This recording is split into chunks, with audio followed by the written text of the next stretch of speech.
Hello বন্ধুরা, দেখো এই মিনি ব্লগে দেখাচ্ছি আমরা সবাই মিলে গিয়েছিলাম এক্তেশ্বর শিব মন্দিরের বাইরেই কিন্তু এইখানেই মন্ত্র পাঠ করা হয়। পুরোহিত মশাই মন্ত্র পাঠ করে দিচ্ছেন।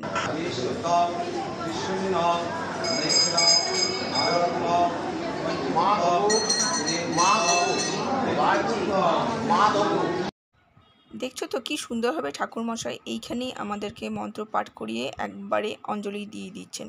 এরপর ভেতরে গিয়ে আমরা পুজো করব। এই মন্দিরের এটাই নিয়ম।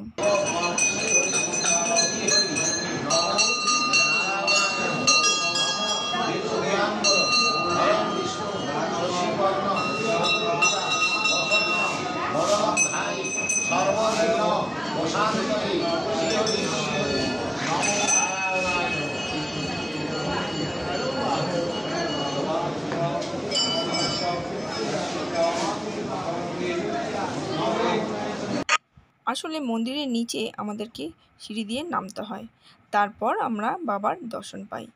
ভেতরে যেহেতু বেশি জায়গা নেই, তাই সব অঞ্জলি মন্ত্রপাঠ বাইরেই করানো হয়। ভেতরটা কিন্তু দেখার মতন।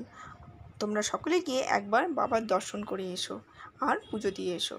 এখন আমরা সবাই অঞ্জলি দিচ্ছি, আর অঞ্জলি দেওয়ার হয়ে যাওয়ার পর এই ফুল বেলপাতা সব দিয়ে দেবো বালতির মধ্যে। আর ভেতরে গিয়ে যখন পুজো করব তখন বাবার মাথায় এই ফুল বেলপাতা দিয়ে দেবো।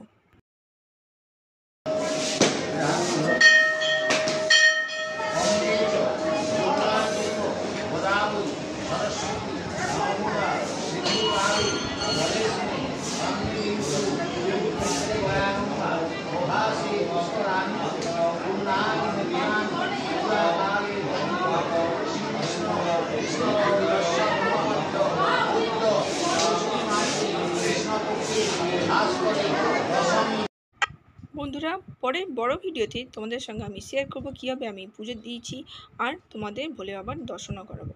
আজকে আমি এখানেই শেষ করছি। আর হ্যাঁ, যারা চ্যানেলটি সাবস্ক্রাইব করোনি, চ্যানেলটি সাবস্ক্রাইব করে আমার পাশে থেকো। টাটা।